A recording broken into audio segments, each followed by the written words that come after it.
What's going on, guys? Welcome to another Doctor Who classic review. Today I'm going to be reviewing the 4th Doctor Tom Baker story, State of Decay. This is the second story in the E-Space trilogy, and yeah, I haven't seen it before, so this was a first viewing for me. So yeah, it was quite interesting to see what this one would be like. Now, before I probably get started here, you might be able to hear with my voice, I am a little bit sick at the moment. I've actually not uploaded a video for almost 2 weeks now, so we've actually pretty much missed out a slot with the classic review.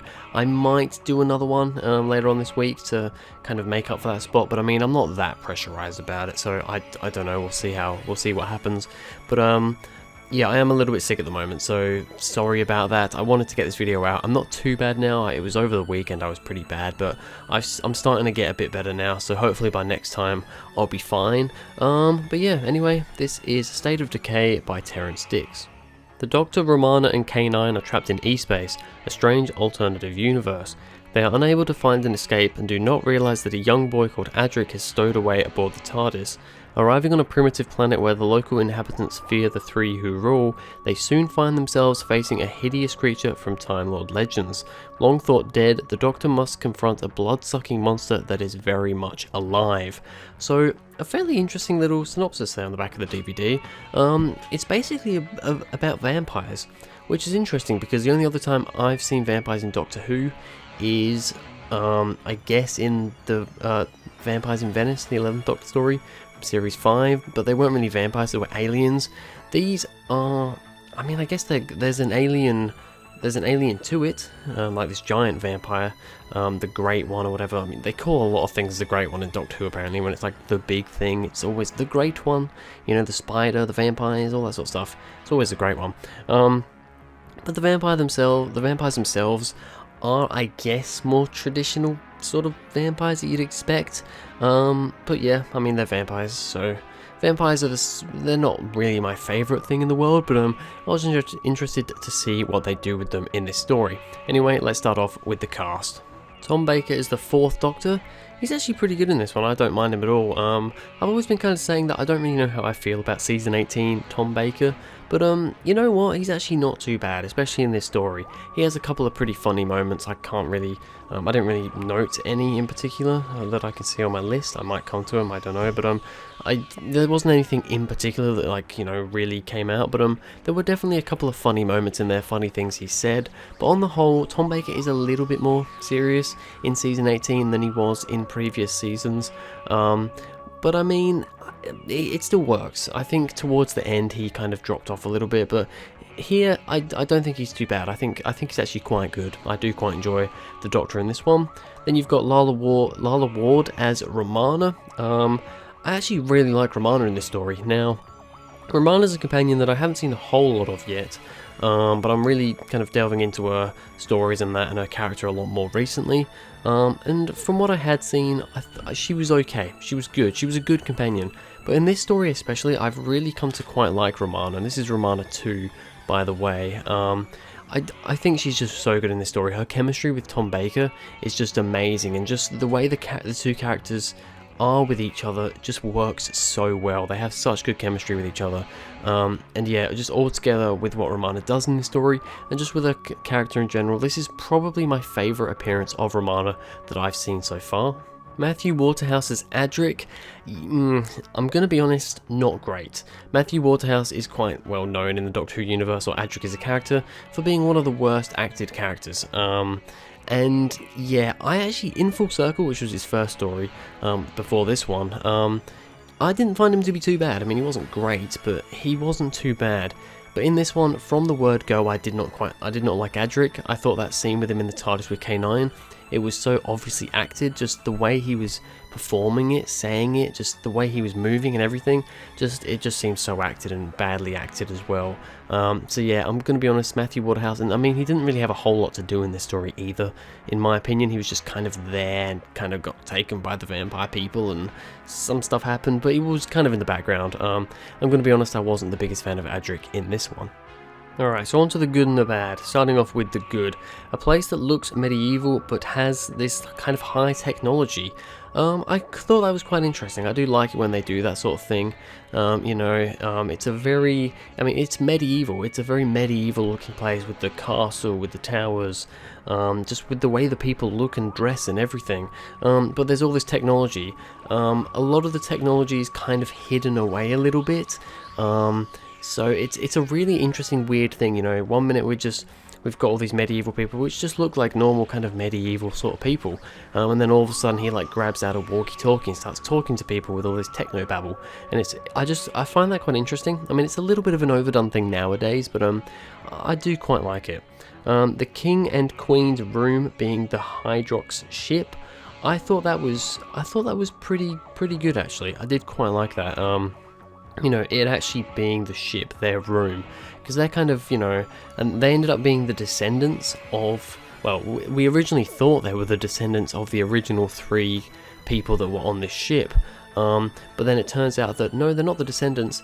They are these people because they're vampires. I guess vampires live longer and stuff, they're old, and they are actually the people. They've just kind of warped their names a little bit, changed their names slightly, and I thought that was a pretty cool little twist as well that I didn't necessarily see coming. The Doctor and Romana's chemistry, yeah, I talked about this before, but the Fourth Doctor and Romana's chemistry in this is some of the best that I've seen. Honestly, this is up there with like Tom Baker and Elizabeth Sladen, Sarah Jane sort of level.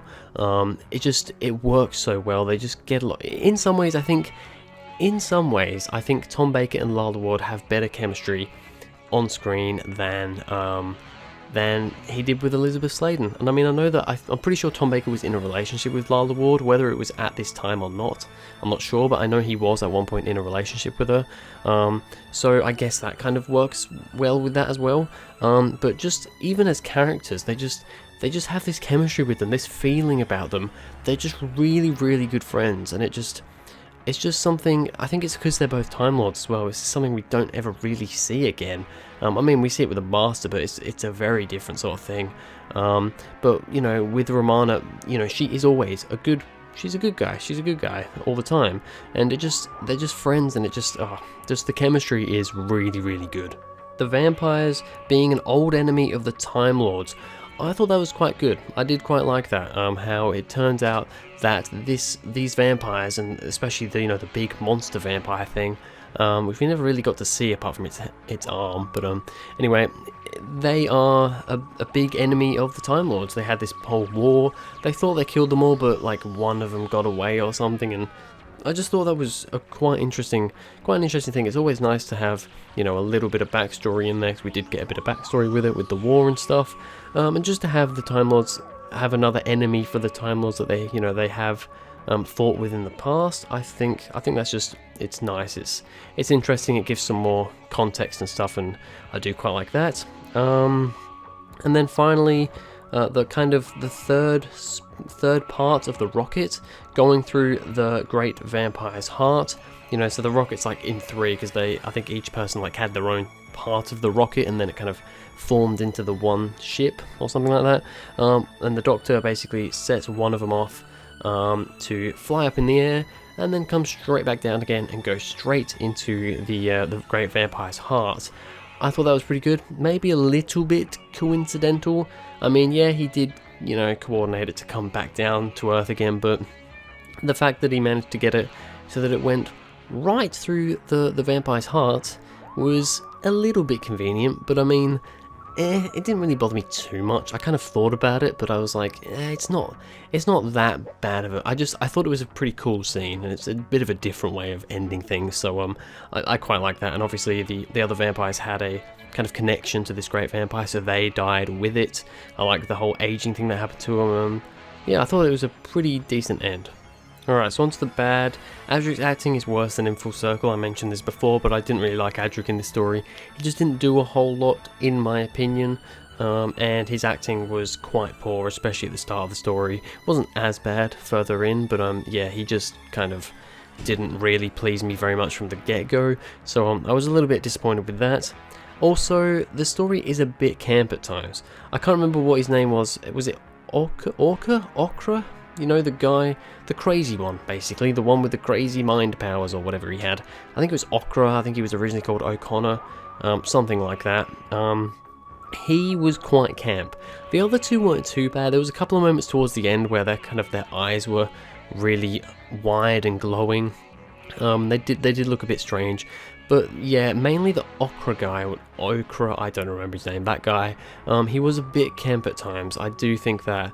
But apart from that, it wasn't too much that it bothered me that much, but it was enough at least for me to note it down. But yeah, it didn't bother me that much. I just did feel like it was at times a little bit too camp with the laughing and with the vampire evil laughs and that. But apart from that, I actually did quite enjoy State of Decay. So a rating for State of Decay, I'm going to give it a 7.5 out of 10. Maybe a higher rating than some people would expect. From what I've heard, this and Warrior's Gate, which is the next story in the E-Space trilogy, these are the two that seem to be the most highly regarded. Full Circle's generally not regarded very highly, which, you know, I also agree with. I only gave that a 5 out of 10. But it kind of is a battle between this and Warrior's Gate as to which one's the best. So I'm giving this one a 7.5, which is a fairly decent rating. I thought it was pretty good, actually. Not amazing, but I definitely would say it's a good story. Maybe slightly above average story, because I say like a 7's an average. 7.5 is average, really. Kind of a 6.5 to a 7.5. That's my average sort of range. But yeah, I'm interested to see what I'm going to think of Warrior's Gate. But yeah, State of Decay, a 7.5. I did quite enjoy it.